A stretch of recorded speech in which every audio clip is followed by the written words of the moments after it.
Very good evening friends. Uttar Pradesh का election अभी भी ख़त्म हुआ है और उसमें कुछ ऐसे तथ्यात्मक बातें मैं आपको बताने वाला हूं जिस पे आप सभी का शायद ध्यान न पहुंचा हो। इसी वजह से क्योंकि ये इलेक्शन जो है पूरी तरह से भारतीय जनता पार्टी के पक्ष में गया जरूर, लेकिन अगर हम आंकड़ों पे बात करें तो कहीं ना कहीं आपको देखें कि भारतीय जनता पार्टी पिछले इलेक्शन जो 2017 में हुए थे वहाँ से 2022 के बीच में जो 5 सालों में आंकड़ों में पीछे आई है। सरकार भले ही बनी है उसकी, लेकिन आंकड़ों में पीछे हुई है। न सिर्फ भारतीय जनता पार्टी आंकड़ों में पीछे हुई है, बल्कि जितने भी नागरिक हैं उत्तर प्रदेश के, आप सभी को पता है कि उत्तर प्रदेश भारत का सबसे बड़ा स्टेट है जिसकी पॉपुलेशन लगभग 24 करोड़ है और 24 करोड़ पॉपुलेशन में मुसलमानों की भी यहाँ पे स्थिति बहुत ही अच्छी है। मुसलमानों की जनसंख्या भी लगभग यहाँ पे 23% है। तो इस प्रकार से देखा जाए कि इस चुनावी परिणाम में मुसलमान वोटर भी एक बहुत ही महत्वपूर्ण भूमिका निभा सकते हैं। लेकिन एक और पते की बात है कि मुसलमान वोटर आंकड़ों में आप देख सकते हैं कि ज़्यादातर मुसलमान जो है कि वो समाजवादी पार्टी से इस बार इलेक्शन जीत के आए हैं। और आपको एक बात और सुन के ताज्जुब हुआ कि 2017 के इलेक्शन में 24 मुसलमान जीत के आए थे और 2022 के इलेक्शन में 34 मुसलमान कैंडिडेट जो है वो जीत के विधानसभा पहुँचे। जबकि 2017 से 24 के बीच में यदि हम देखें तो जितना भी पोलराइजेशन हुआ था वो हिंदू और मुसलमान के चेहरे पे हुआ था।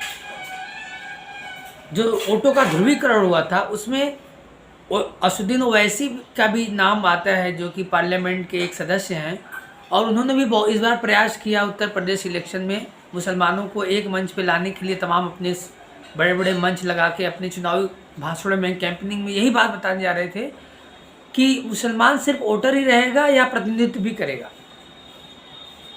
लेकिन मुसलमान को पता है कि उनको सुरक्षा कहाँ है, उनका हित कहाँ जुड़ा है, उनको हक कहाँ मिल रहा है और उनको कहाँ सम्मान और अधिकार मिल रहा है।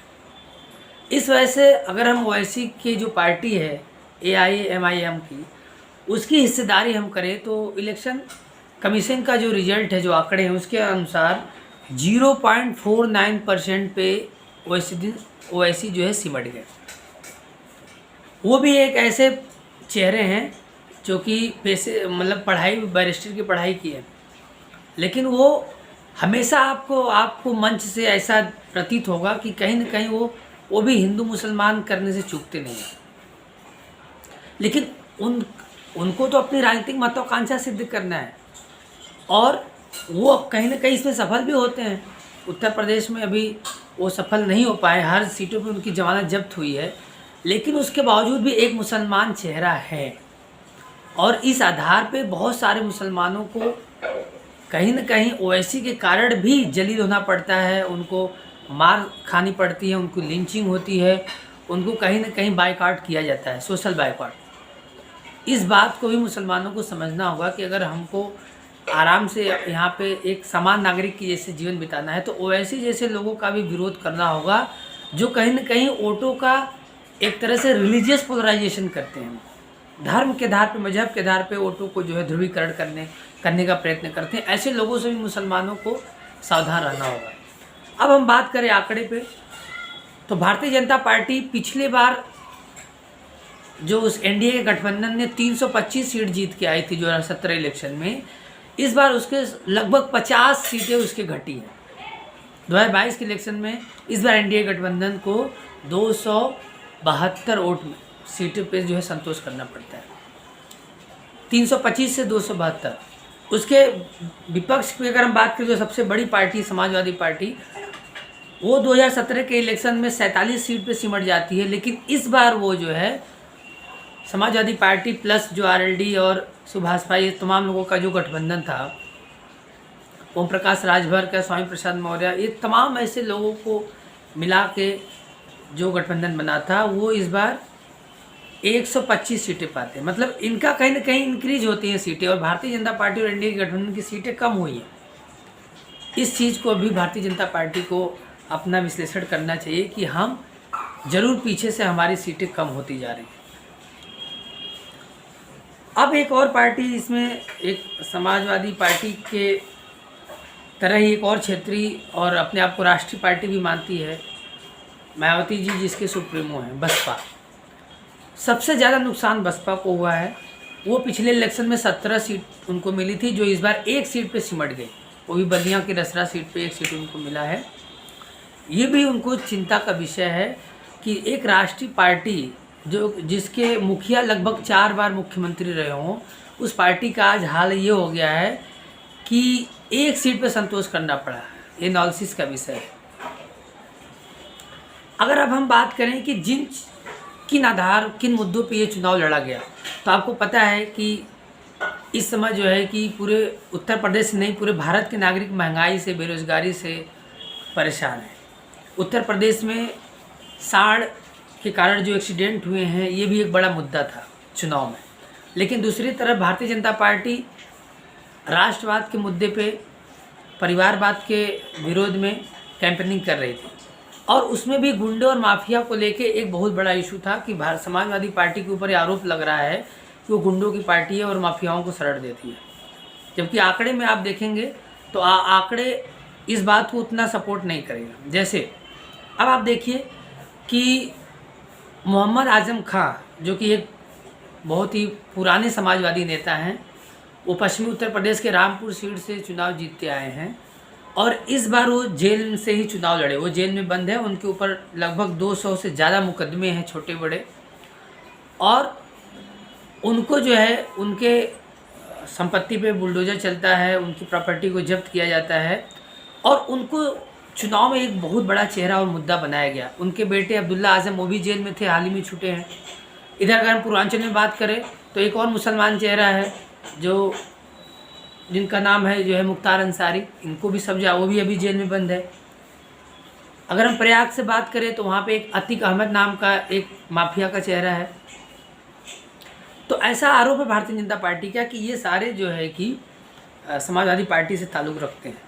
दूसरी तरफ इसके विपरीत में समाजवादी पार्टी का आरोप है कि ये जो नाम लिए गए, इन नामों से कहीं बड़ा नाम माफियाओं की लिस्ट में है, जिसमें कि ब्रजेश सिंह एक बहुत बड़ा माफिया, वो एक तरह से कह सकते हैं कि लगभग 105 केस है उनके ऊपर।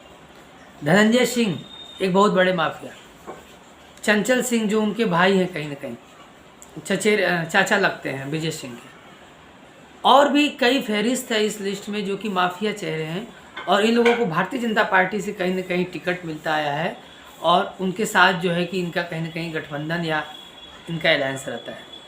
ये आरोप है उनका। ये लोग भी चुनाव जीतते आ रहे हैं भारतीय जनता पार्टी से, लेकिन इनके ऊपर ऐसा आरोप है समाजवादी पार्टी गठबंधन का कि इन माफियाओं के ऊपर बुलडोजर नहीं चलता है, इनको माफिया नहीं कहा जाता है, न चैनल वाले बोलते हैं, न भारतीय जनता पार्टी के नेता बोलते। दूसरी तरफ अतीक अहमद हो, चाहे मुख्तार अंसारी हो, चाहे आजम खां हो, इन लोगों को ऊपर जो है कि माफिया का टैग लगता है। लेकिन अब सबसे ताज्जुब की बात है कि ये जितने माफियाओं को केंद्र में रख के भारतीय जनता पार्टी एनडीए गठबंधन अपनी कैंपेनिंग कर रहा था, ये सारे चुनाव जीत के आ गए और एक भारी अंतर से चुनाव जीते हैं। जिसमें अगर हम बात करें मोहम्मद आजम खां, ये लगभग 55,000 के ज़्यादा मार्जिन से अपना चुनाव जीते हैं, जेल से ही चुनाव जीत गए। दूसरी तरफ उनके बेटे हैं अब्दुल्ला आजम, ये भी 61,000 वोट से जो है स्वार सीट से अपना चुनाव जीत के आ गए। और स्वार सीट पे एक और मुस्लिम चेहरा, मात्र एक एनडीए गठबंधन भारतीय जनता पार्टी के गठबंधन ने अपना चेहरा मुसलमान उतारा था, हैदर अली खान को। मतलब वो भी कहीं ना कहीं चुनाव जीतने के लिए मुसलमान केवल जो है कि वो अपने कैंपेनिंग में उसको 80 और 20 का आंकड़े रख के कैंपेनिंग करते हैं, लेकिन जहाँ ज़रूरत हुई वहाँ मुसलमान को भी कैंडिडेट बनाएं। तो आप ये आंकड़े, अब्बास अंसारी जो मुख्तार अंसारी के बेटे हैं, ये भी कहीं ना कहीं 37,000 के मार्जिन से अपना चुनाव जीते हैं। भाजपा के अशोक सिंह को लगभग 37,500 के मार्जिन से ये जो है चुनाव जीत के आ गए। मतलब कि जिन चेहरों को टारगेट करके भारतीय जनता पार्टी उनको गुंडा और माफिया बोल के चुनाव लड़ी, वो तो सारे चुनाव जीत के आ गए। इसका मतलब कि जो नागरिक है वो कहीं ना कहीं ठगा रह गया कि हम तो उनके खिलाफ वोट दिए कि वो माफिया गुंडा न जीते, लेकिन वो सारे जीत गए। तो ये कहीं ना कहीं एक सोचने और चिंता का विषय है। अगर हम अब अच्छा, इसके लिए कितना कॉम्प्रोमाइज़ करना पड़ा इन नागरिकों को कि वो सारे महंगाई के मुद्दे को, जो है कि जो किसानों के जो मुद्दे थे, जिनके फसल को सांड चढ़ जा रहे थे, रात रात भर किसान जाग के अपने फसलों को बचा रहा है।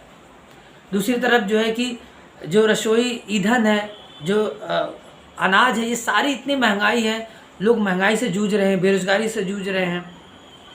उसके इन सारे मुद्दों को भुला के राष्ट्र को मजबूत करने के लिए मुसलमानों के विरोध में जो है कि हिंदुओं ने वोट किया। लेकिन वो सारे चेहरे जिनको भारतीय जनता पार्टी ने आगे करके उनको माफिया और गुंडा बोल के चुनाव लड़ी, वो सारे चेहरे जीत के आ गए और बड़ी मार्जिन से चुनाव जीत के आ गए। दूसरी तरफ अगर हम जातिगत बात करें तो आप देखेंगे कि इस बार सबसे ज़्यादा जो है वो क्षत्रिय चुनाव जीत के आए हैं। ठाकुर 49 एमएलए जो है वो ठाकुर बिरादरी से जीत के आए। उसके बाद अगर हम आए दूसरे नंबर पे ब्राह्मण, उनसे भी थोड़ा ज़्यादा है, 52 ब्राह्मण जो है वो चुनाव जीत के आए। उसमें 5 ऐसे ब्राह्मण जिसको समाजवादी पार्टी ने भी अपना उम्मीदवार बनाया था, मतलब उम्मीदवार तो ज़्यादा बनाया था लेकिन 5 जीत के आए। 4 ठाकुर भी समाजवादी से जीत के आए। उसमें मौर्य समाज से लगभग 17 एमएलए जीत के आए हैं। यादव 27 यादव चुनाव जीत के आए हैं। 34 मुस्लिम चुनाव जीत के आया, हर बार से ज़्यादा। पिछली बार जो है कि जब हिंदू कम संगठित थे तो केवल 24 मुस्लिम चुनाव जीत के आया था, लेकिन इस बार जब हिंदू ज़्यादा संगठित हुए तो 34 मुसलमान जीत के इस बार एमएलए बन के आया है। आप इस सोचिए कि आप किसको हराने गए थे, किसके खिलाफ वोटिंग कर रहे थे, ये कैसे संभव हो गया। हमने अपने सारे मुद्दों को नागरिकों ने कॉम्प्रोमाइज़ करके जो है कि कहीं ना कहीं कि हिंदू राष्ट्र के लिए, हिंदू चेहरे के नाम पे सबने वोट किया। लेकिन ऐसा क्या हुआ कि इस बार सबसे ज़्यादा एमएलए जो है कि हर बार से मुसलमान जीत के आ गया। कौन हारा चुनाव, कौन जीता, ये सोचने का विषय है। पटेल समाज से 41 एमएलए जीत के आए हैं। जाटव 29 जाटव चुनाव जीत के आए हैं। और पासी समाज से 29 लोग जीत के आए हैं। पासी समाज से सोनार 7 सोनार समाज से, जो कि सेठ और सोनार समाज से। जाट जो है वो 15 जाट जीत के आए। तो इस प्रकार हम ये देख रहे हैं कि ओवैसी के जो कि पूरे राजनीति को कहीं न कहीं से एक तरह से ध्रुवीकरण करने का प्रयास करते हैं, और उनके चक्कर में जितने भी मुसलमान आम नागरिक हैं इनको यातनाएं सहनी पड़ती है। इनको कहीं न कहीं जो है कि इस प्रशासनिक वो मदद नहीं मिलती जो कि मिलनी चाहिए, क्योंकि अपने मंचों से वैसे इस तरह का भाषण देते हैं, इस तरह के उकसावी, और नागरिकों को कहीं न कहीं से धर्म के नाम पे जो अलगाववादी उनकी जो एक सोच होती है, इससे आम मुसलमान नागरिकों को ये सारे जुल्म और यातनाएं सहने पड़ते हैं।